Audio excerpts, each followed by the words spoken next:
Bienvenue aux 22h. Un seul titre au sommaire. Le monde célèbre ce dimanche la 27e journée mondiale de la liberté de la presse. Et face au Covid-19, les journalistes confinés à travers le monde interviennent en direct sur les chaînes télévisées, ce qui montre à souhait jusqu'où la presse a dû se réinventer dans des moments de trouble. D'abord, cette nouvelle situation épidémiologique du Covid-19 en RDC de ce 3 mai 2020. Depuis le début de l'épidémie déclarée le 10 mars dernier, le cumul est de 682 cas confirmés, 34 décès, 80 personnes guéries et 502 patients en bonne évolution. 275 cas suspects sont en cours d'investigation. Les 628 cas confirmés déclarés positifs au Covid-19 sont repartis dans cette province, à savoir Kinshasa, Nord Kivu, Sud Kivu, Ituri, Kwilu, Haut-Katanga et Congo central. À ce jour, la prison militaire de Ndolo a enregistré 52 cas confirmés selon le secrétariat technique du comité multisectoriel de riposte contre le Covid-19. Faire du journalisme sans crainte ni complaisance, c'est le thème de la 27e édition de la Journée mondiale dédiée à la liberté de la presse, une célébration qui se tient dans un contexte très particulier où le monde fait face au Covid-19.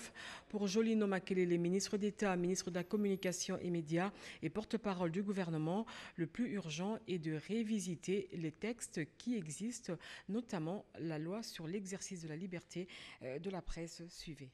Mesdames et messieurs les journalistes, mesdames et messieurs les professionnels de la presse, mes chers compatriotes, depuis 1993, les Nations Unies ont retenu la date du 3 mai pour la célébration de la Journée mondiale de la liberté de la presse, rendant ainsi un hommage mérité aux acteurs de la déclaration de Windhoek, qui soulignait l'importance d'une presse libre pour le développement de la démocratie ainsi que le développement économique.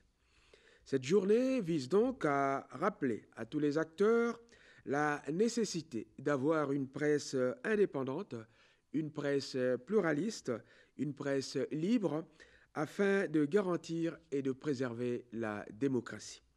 Mesdames et messieurs les journalistes, mesdames et messieurs les professionnels de la presse, mes chers compatriotes, le thème choisi en cette année 2020, à savoir un journalisme sans crainte ni complaisance, et qui fait appel, de mon point de vue, à quelques vertus attendues du journaliste, notamment le courage, la responsabilité et la crédibilité, se justifie pleinement, surtout dans le contexte particulier dans lequel nous célébrons cette journée cette année.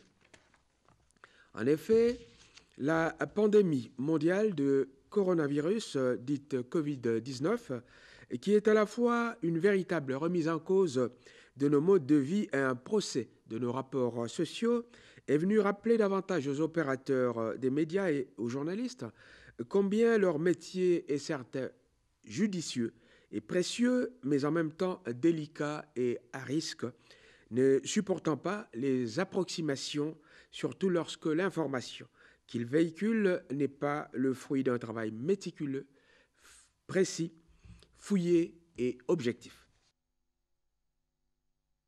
Sous instruction du gouverneur de la province de la Chopo, le ministre provincial des ITPR a effectué une visite d'inspection sur la nationale numéro 4.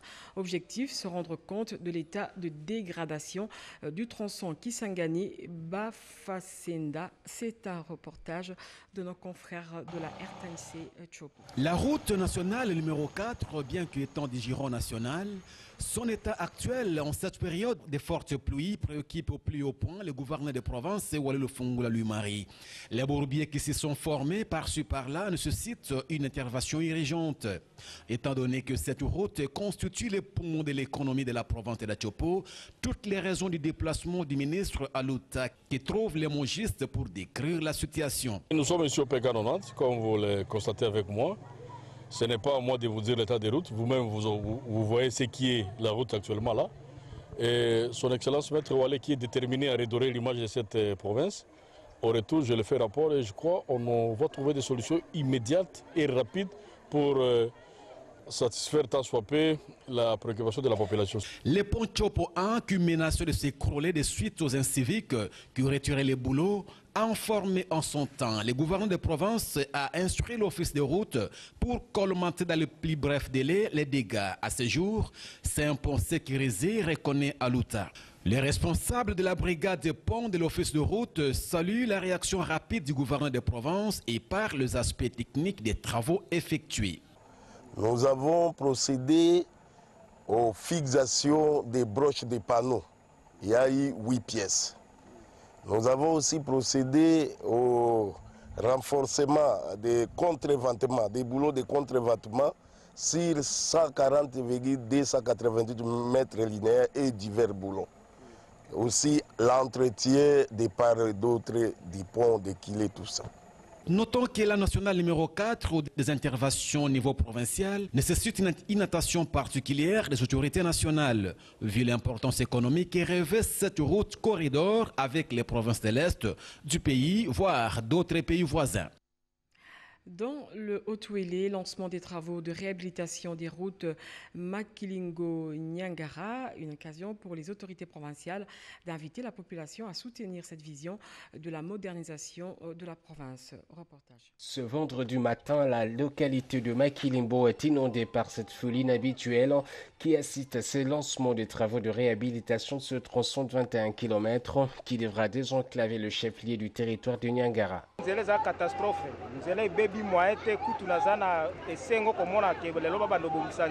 La société civile du territoire lance plutôt un appel à la mobilisation générale de la population.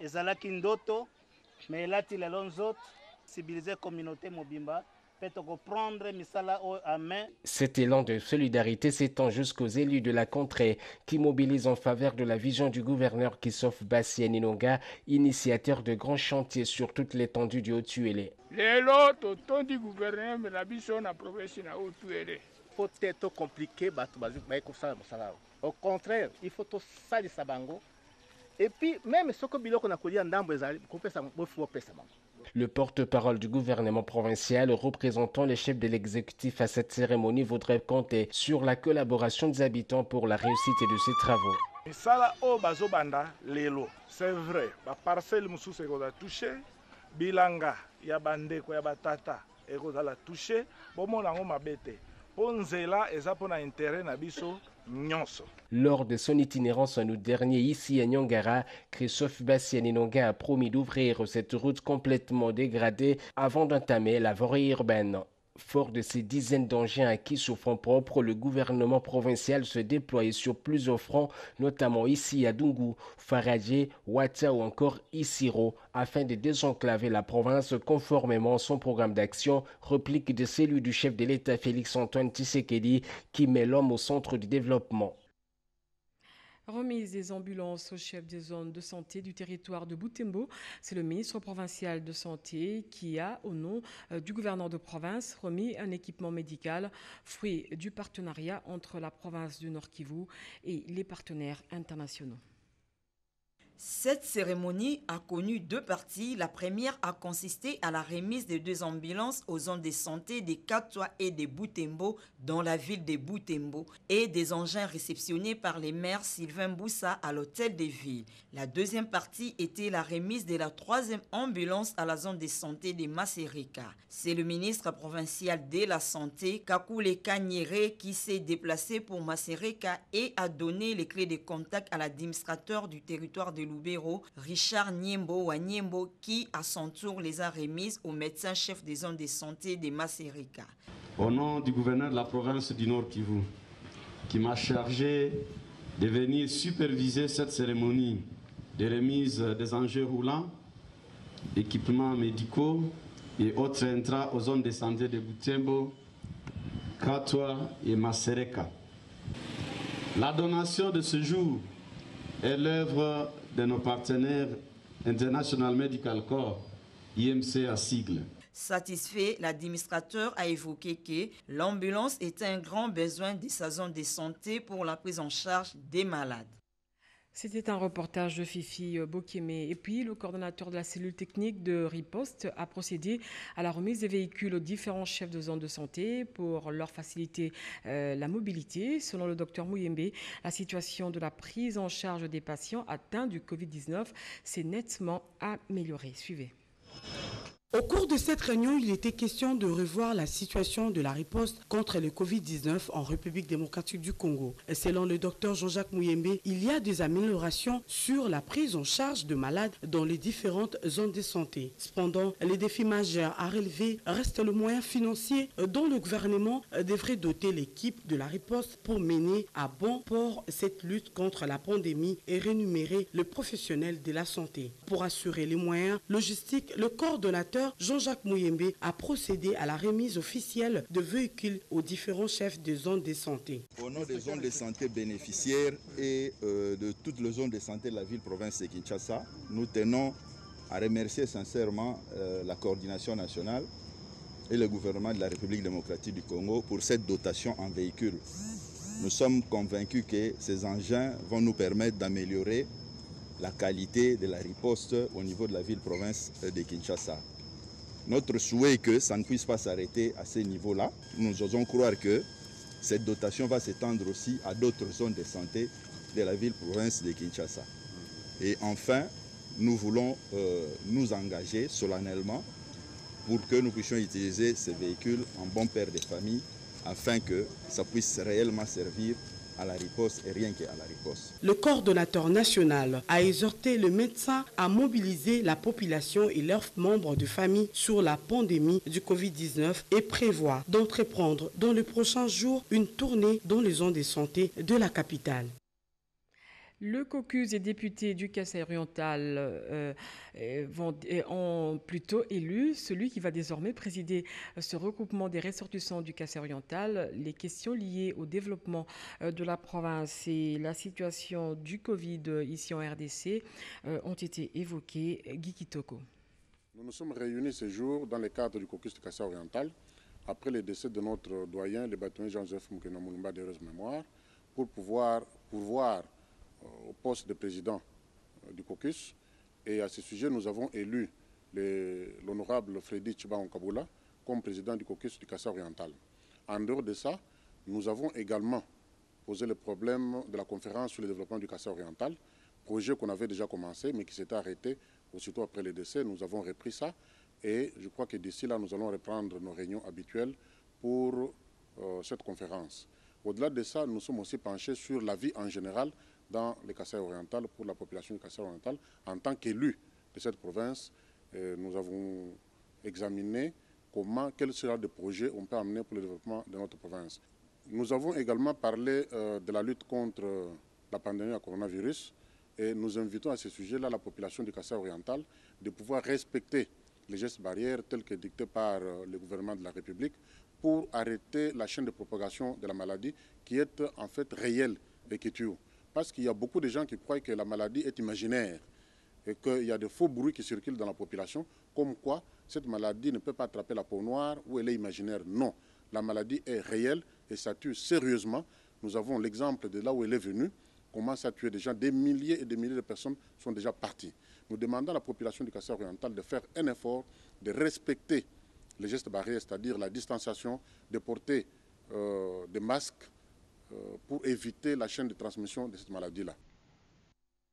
Les orphelins de Lisanga et Christo dans la commune de Ngaba ont été sensibilisés eux aussi sur les mesures d'hygiène à prendre en cette période de lutte contre le Covid. C'est le député national Pierre Kangoudia qui a dépêché une délégation dans leur gibecière des vivres Nanou Mbapwati pour le reportage.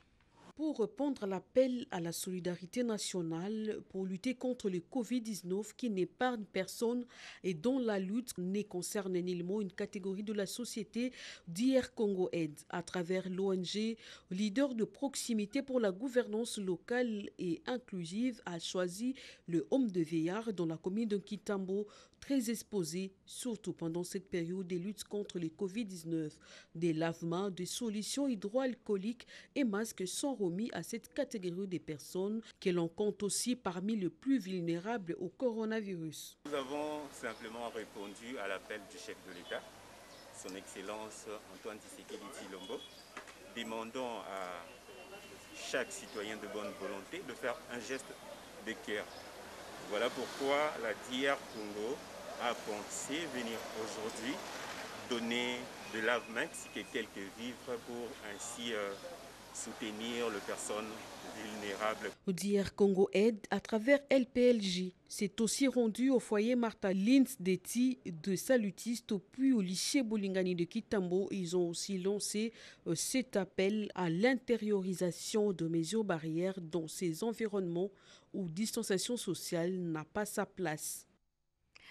Le ministre des Mines, Willy Sansoni, a remis un lot de kits sanitaires aux administrés de la commune de Kinshasa, cela pour permettre à la population de se protéger et de lutter contre le coronavirus en vue de casser la chaîne de propagation du virus. Il leur a invité également au respect strict des gestes barrières. José Baïtombo. Toujours aux côtés de ses compatriotes pendant cette période de crise sanitaire, le professeur Willy Kitobo ne cesse de donner du sourire et un bel exemple à toute une génération. Après plusieurs paris gagnés, la journée de ce samedi 2 mai 2020 a été consacrée à la remise d'un lot de matériel indispensable dans la lutte contre le coronavirus, dont du professeur Willy Kitobo à la population de la commune de Kinshasa. À cette occasion, de citernes pour le lavage de mains, de savon liquide et désinfectant, de papier serviettes, de poubelles et autres ont été remis et placés dans chaque coin de cette commune. Cerise sur les gâteaux, de milliers de cache-nez ont été distribués gratuitement au bonheur des plus démunis. Par ce geste, Willy Kitobo a démontré une fois de plus qu'il reste un grand professeur, car la craie et les syllabus ne suffisent pas pour donner une bonne leçon, mais l'exemple reste le meilleur enseignement. Après avoir procédé à l'installation, le bourgmestre Rossi Kiwa a, au nom de sa population, remercié les professeurs pour avoir suscité de l'espoir dans la vie de ses administrés, surtout les plus démunis qui peinaient déjà à payer l'amende par manque de se procurer un cache-nez. Professeur Willy Kitobo, c'est un Congolais épris de valeurs républicaines et démocratiques.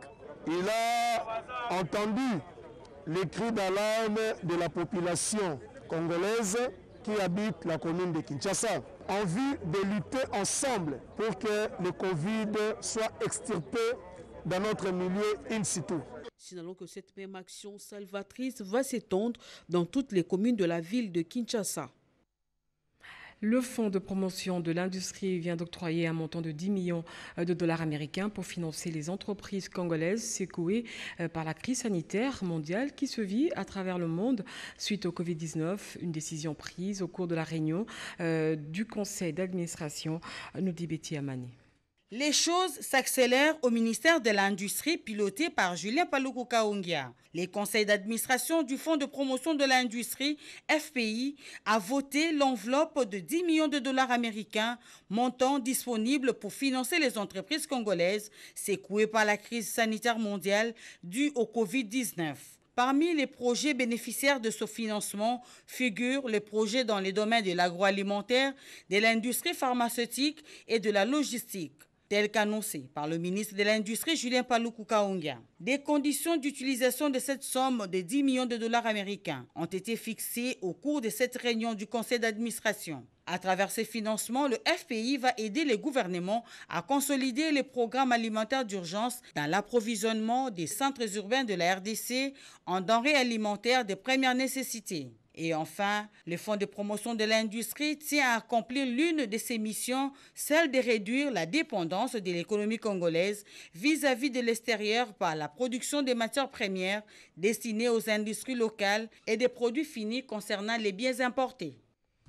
Les différentes structures et mesures prises par le chef de l'État, Félix Tshisekedi, dans la lutte contre les antivaleurs, le comportement positif de la justice et le choix de l'équipe pour la solidarité nationale ont été salués par les forces politiques de l'UDPS et alliés qui encouragent Félix Tshisekedi à poursuivre le même élan pour le bien-être des Congolais rodépendants.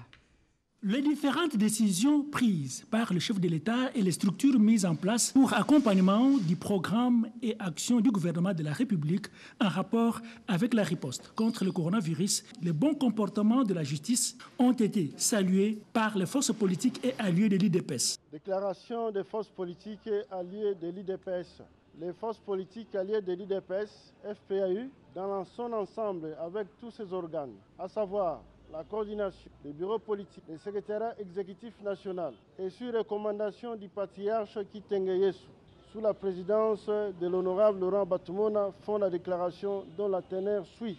Les forces politiques alliées de l'IDPS se réjouissent de la décision du président de la République, chef de l'État, d'avoir mis en place des structures de rupture nationale, à savoir la veille stratégique, l'agence de prévention et de lutte contre la corruption, l'écologie et surtout les fonds de solidarité de lutte contre le Covid-19.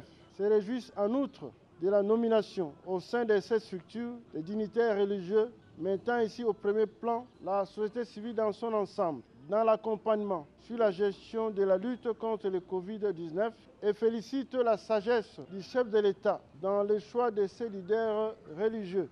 Aussi félicite-t-elle tous ces leaders religieux. Les forces politiques alliées de l'IDPS constatent avec satisfaction les efforts et les sacrifices fournis par les magistrats du parquet dans la gestion des dossiers judiciaires et les encourage à persévérer dans cette logique rationnelle. Dit-on, la justice élève une nation. Par ailleurs, elle sollicite que les autres magistrats, dans les cours et tribunaux, suivent l'élan, sans recul, du principe de l'indépendance des juges et que les magistrats suprêmes continuent à y veiller. Elles encouragent la RTNC dans sa nouvelle ligne éditoriale relative à la moralisation de la vie publique. Les forces politiques alliées de l'IDPS relèvent un dysfonctionnement au sein de nos institutions, dans le chef de leurs animateurs, et exigent un comportement décent des uns et des autres dans les... Plus de 400 familles sans abri victimes des dernières inondations à Uvira dans la province du Sud-Kivu ont trouvé refuge dans le centre technique professionnel d'Uvira construit par Marie-Olive Lembe Kabila pour une assistance reportage. Et abandonnés à leur pénible sort depuis plusieurs semaines, les sinistrés des inondations causées par les dernières pluies diluviennes qui se sont abattues sur la ville d'Uvira au Sud-Kivu ont enfin trouvé refuge à l'Institut technique, industriel et professionnel Maman Olive Lembe Kabila, inauguré en 2011. L'épouse de Joseph Kabila Kabange, devenue aujourd'hui le symbole de l'espoir des démunis, a aussitôt, après avoir été informée des faits, dépêché une équipe de son ONG Initiative Plus pour étudier dans quelle mesure venir en aide à ces 400 familles dont les habitations ont été emportées par les eaux. Le préfet de cette école, étant lui-même concerné, se fait la voix de tous. Oui, au début, nous les avons accueillis, nous avions commencé par quelques 150 sinistrés, mais actuellement, le nombre est augmenté. Nous sommes maintenant à 400 ménages, 400 familles qui logent dans ces bâtiments de Maman Olive Lembe Kabila. Comme ils ne sont pas encore assistés, la vie est pénible. Cette délégation de Initiative Plus, conduite par le coordonnateur national Narson Dole et provincial Sud-Kivu Foura, a pu peindre sur place le sombre tableau de la situation à présenter à la présidente de l'ASBL, Marie-Olive Lembe Kabila, qui, elle, apportera son assistance à la dimension de ses moyens. Fin de ce journal, mesdames, messieurs. Un journal dédié à Julien Piana, monteur ici à la RTNC, qui vient de souffler sur une bougie de plus. Merci à l'équipe technique qui a réalisé ce journal. Je vous retrouve demain à 22h pour une autre édition d'information. D'ici là, portez-vous bien. Au revoir.